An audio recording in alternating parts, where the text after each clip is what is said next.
Hi friends, good morning. I'm coming at you today with a short homemaking inspiration video showing you bits and pieces of my morning as a traditional wife. First things first, coffee, and I encourage you to take a few minutes to yourself to get properly ready. Enjoy a coffee and really revel in being a woman.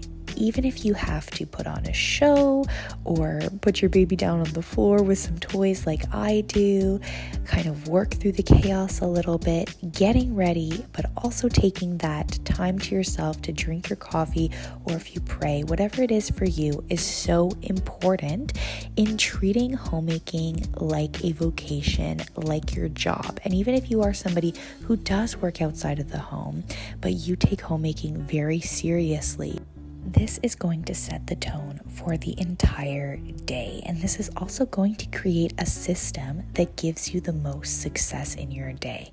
I've said this countless times on this channel, but the days where I laze around in my PJs or I don't make an effort to get ready within the first few hours of waking up are the days where I just feel blah and I don't get much done. And it's not always about getting things done necessarily, but it's also about the attitude of getting things done, the attitude of joy, of purpose throughout your day.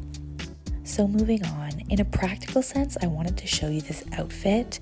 I just paired a nursing tank top with a long sleeve shirt, so there's easy access. I can just pull up the shirt, and a skirt. It doesn't quite fit very well. You can see gapping at the back because my body still has a mom pooch.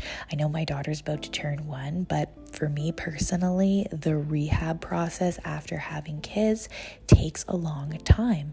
And to a certain extent, it might never be the same, and that is okay.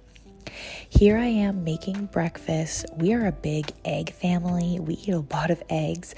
Like I mentioned in one of my previous vlogs, my husband is on a particular diet plan, so eggs and bacon are a part of his everyday breakfast. My baby loves eggs. Every time I take the egg carton out, she starts to flap her arms because she's so excited. So anyway, I'm making eggs, and I'm also very proud of my bacon grease jar. I still have to filter it and warm it up, so it's kind of gross when I show it to you because it's solidified from the fridge, but I'm proud of it. My toddler doesn't like eggs though. I just ranted on about how our family likes eggs, but my toddler's in a phase, so he got peanut butter toast on homemade bread. And before we get into the real cooking, I showed you these clips last time, and I didn't really get to explain in the video, but they're just styling clips that I clip my hair back in. Not very aesthetically pleasing or anything, but they're clips that don't ruin my hair. So I do that before I change diapers and before I do a bunch of baking and a bunch of cooking or cleaning, because I don't want my hair to get into what I'm doing. Or picture cleaning a toilet, for example. I don't really want my hair in that. So this morning I'm making banana bread. I make a loaf of banana bread probably once a week, sometimes twice a week, especially when we went through the banana bread phase, which I shared on Instagram a couple months ago. But here I am stocking up the banana bread.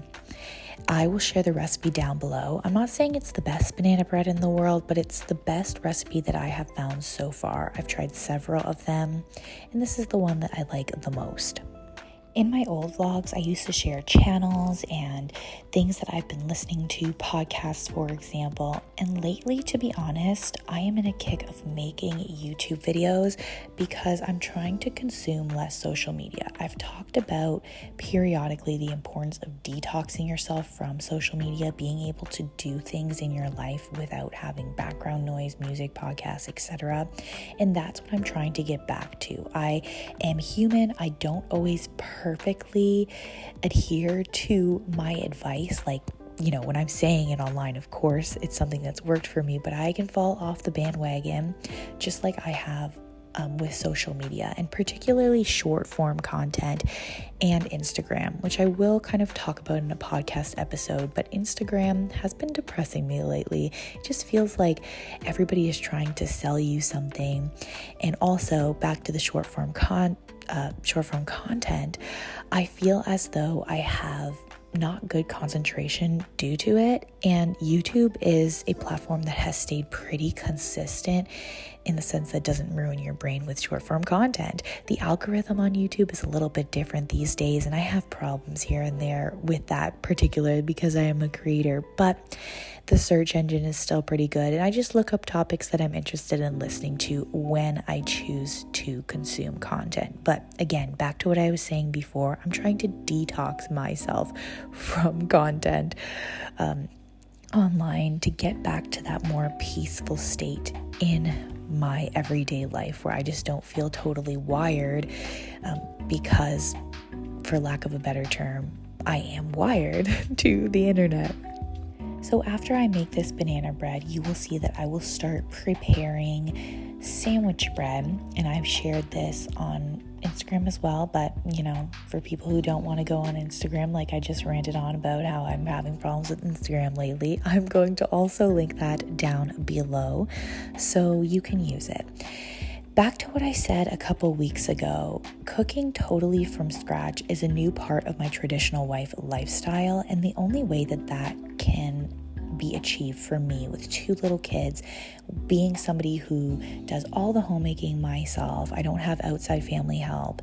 I don't live near family, and you all know my mother passed away. But anyway, putting that aside, is making good enough food. That's what I call it, good enough food. Food that is homemade enough to satisfy a craving where you don't just want to order DoorDash, but food that's not necessarily overly complicated with 100,000 ingredients. There's a time and place for that. For example, making a nice date night, you can do an elaborate recipe, or you're feeling in the mood to be extra creative.